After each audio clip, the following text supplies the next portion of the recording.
Christoph Grainger-Herr. We're here to talk about what's probably quite a big milestone for the international watch company Schaffhausen. Tell us about it. Yes, so this moment in time we're opening our brand new manufacturing center here in Schaffhausen. It's a brand new 13,500 square meter facility where we're focusing on movement part making, on case making and on movement assembly. And it's really since 1874, it's the first time we're designing, planning and building a new production facility from the ground up. And you're actually moving out of your kind of original headquarters, or certainly this part of the businesses? Yes, we've reached the limits of what we can do in terms of expansion in the original premises. It's right between the River Rhine and the old town of Schaffhausen, so the only way to keep expanding is upwards, and as you can imagine, for production that's not the most efficient way to expand. So here we have the space at the borders of Schaffhausen to be able to really design production process for our staff, for the process, but also for visitors from the ground up. I find it interesting that when you are expanding and relocating, that you want to stay in Schaffhausen. How important is this town to your business? Well, one of the few watch brands where the place where we're from is actually in the brand name, so we're intrinsically linked with Schaffhausen.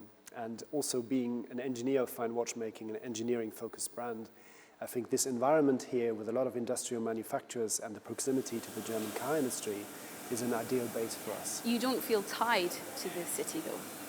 Well, we do, because it's part of our identity. I think, the international watch company, I cannot imagine without our base in Schaffhausen, because that's the story of our original founder, and that's where our emotional home is. But when your kind of growth markets are in China, would it not make sense to perhaps Absolutely not. No, I mean, people worldwide are fascinated by buying Swiss-made quality, which means that you have this unique concentration of everything from watch design to watch manufacturing, planning, marketing, all the way to the creation of our advertising headlines concentrated in one place, and we can show it all to our customers.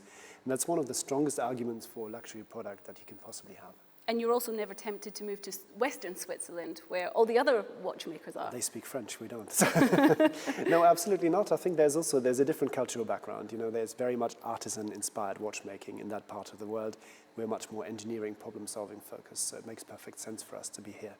And this facility also enables visitors to kind of see the process of your watchmaking. And these visits, there's thousands of visitors every year to IWC. Yes, we're aiming to be able to accommodate up to 10,000 visitors here a year. And the entire design of the building is created in such a way that people get the absolute closest impression possible of watchmaking that we can possibly offer, by making sure it really goes step by step from a raw metal bar to a finished case and to an assembled watch movement, and people can follow one route through the manufacturing to really experience every single step of the process. Who are your visitors then? Oh, we have a wild mix of everything from university groups to end clients, to retailers, to journalists. I think it makes sense for everybody to understand and appreciate a product like a mechanical watch, to really see how it's designed, how it's made, and what the entire history is around the product. That's so important. And the skill base here in Schaffhausen, is that satisfy your needs? Absolutely. We have a lot of engineers around here that are vital for everything from all our machining to the watchmaking. We do our own watchmaking apprenticeship program. It's a 4-year program we do here, where we train our own apprentices every single year, and they do very well at national watchmaking competitions and all the rest of it. And so for us, this is an ideal way of recruiting our own future generation of watchmakers and engineers.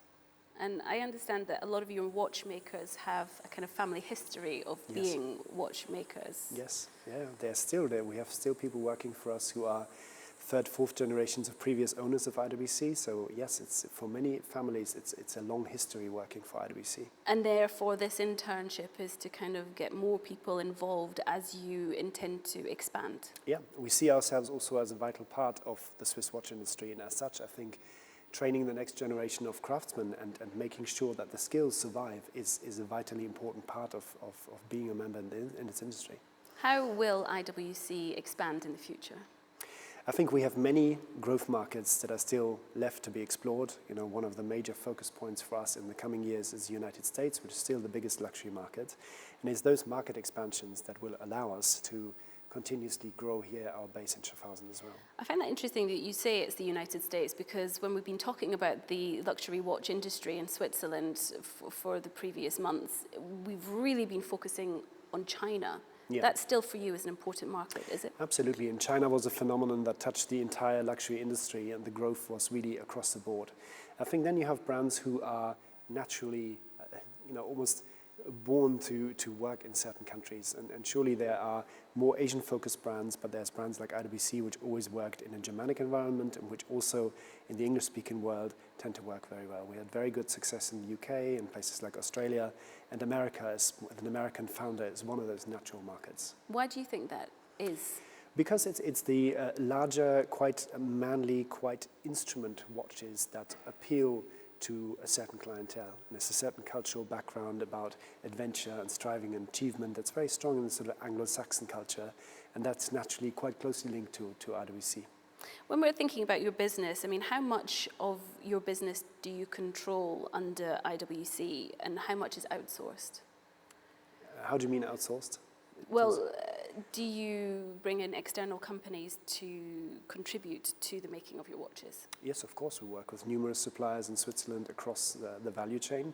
Mm-hmm. But one of our key strategies is that no matter what the process is, we're always trying to represent every single manufacturing process here as well, to have all the skills in-house and give us that flexibility.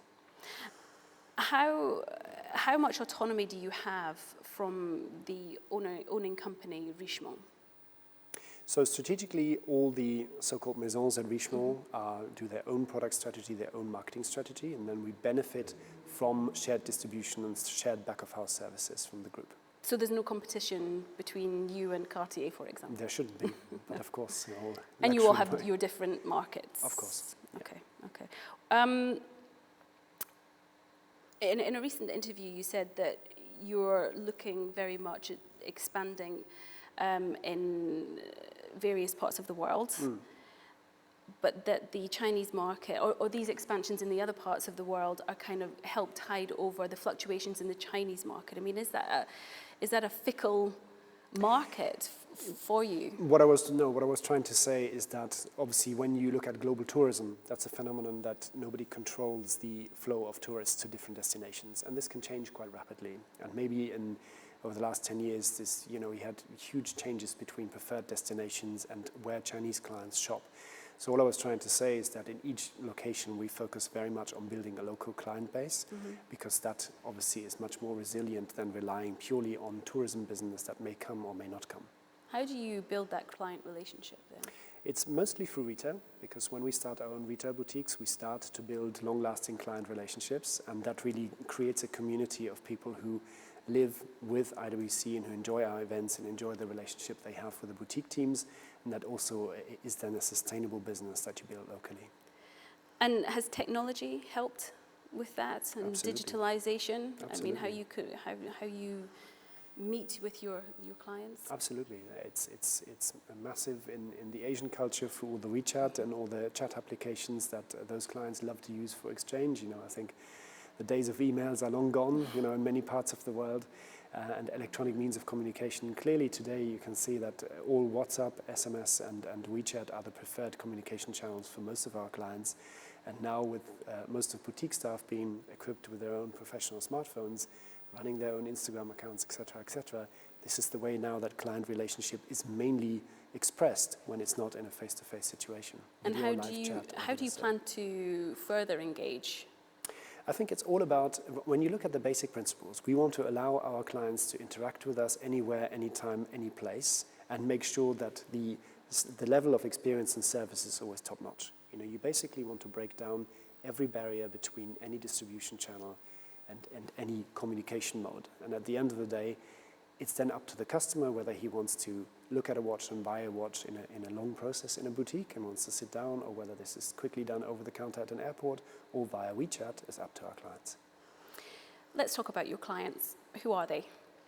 So typically we are a watch, I would say, for ambitious people who are on the way. It's part of a milestone in a journey. We're not a lifetime achievement watch, I would say. It's typically when people enjoy big moments in life, like a monumental job change, first big bonus, and they feel like they're making first steps. And that's typically sort of late 20s to mid 30s when people discover the brand through things like a Portugieser chronograph or Pilot's chronograph. And then after that, they often fall in love with the brand, and then other watches follow. You mentioned earlier that your watches are manly. How important is the female market to you? Very much so. It's a large part of the population is rapidly discovering mechanical watches, and especially in Asia, even more than some other markets, it's a very important part of the business, and it's a growing part of the business. Why do you think that is? I think ladies are discovering more and more that watches are an important part of the self-expression when it comes to outfits and accessories. I think ladies generally have more repertoire to be able to express themselves through what they wear. For men, it's quite uniform, quite standardized. You know, there's no jewelry really for men apart from mechanical watches. There's not that much that allows you to really make and express a statement. And maybe traditional watch retailing wasn't the ideal environment for lady to discover mechanical watches. But we find now, for example, that on Net-a-Porter, if you put watches into the context of an overall outfit and with accessories, handbag, jewelry, watches, then suddenly there's a different access point to discovering mechanical watches. And that seems to appeal to our ladies' clients much more than a traditional watch boutique. And what about female customers perhaps in your other growth markets, the United States, for example, and here in Europe? We typically find that in the less developed market, there's more focus on our iconic core, which is still sort of the classic male watch. And then as markets develop, then more and more female clients discover IWC, and it starts growing from there. You say buying a watch is much more than just a sale. Yeah. How do you maintain client contact when you don't necessarily have to send them an update to their watch? Well, of course, there's many ways of doing that. We try to build an active community around our retail and have an events program that we invite our clients to. We know from the interest of our clients, some love car racing, some love sports, some love flying. So we have experience that we invite people to stay in contact with the brand. Obviously, through servicing the watches, people come back to us and we have an opportunity to show our new products and keep the relationship going that way. And obviously for everything we do in terms of content on digital media. Why do you think watches and luxury watches are synonymous with car racing and flying? Because it's machines, it's men and machines. You know, there's something, you know, a watch is a mechanical object with a beating heart. So it has a lot of soul and character to it. And that's one of the big weaknesses of digital devices, is the fact that it's in a way a little bit soulless. You know, they are functional, the ones and zeros, they're always precise, it doesn't go wrong, it doesn't have characters and weird, quirky things. And the fascination that people find in vintage cars and vintage planes and mechanical watches is it's machines, it's engineered, but it really has a heart. Every single watch beats individually. You know, there's no two watches that are exactly alike, and it's much more alive and much more personal than a digital device. And I think that's what unites, you know, cars and planes and watches. And how has your background as an architect influenced business strategy for IWC? I think it's all about developing a holistic aesthetic vision for the brand. You know, at the end of the day, every decision we take about how the brand is expressed is ultimately an aesthetic one. And to have a universal aesthetic training background that allows you to create an overall mood for the brand and then make decisions on every single element of that story, I think is a very good base to be directing a watch company. And just finally, do you consider yourself a timely person? Most of the time, yes. Occasionally there's things that life or the kids throw at you that put you off. But no, I think in principle, it's, you know, in our business, it's an important part of what we do. And yes, I try my best to be on time. Christoph Grainger-Herr, thank you very much indeed. Thank you.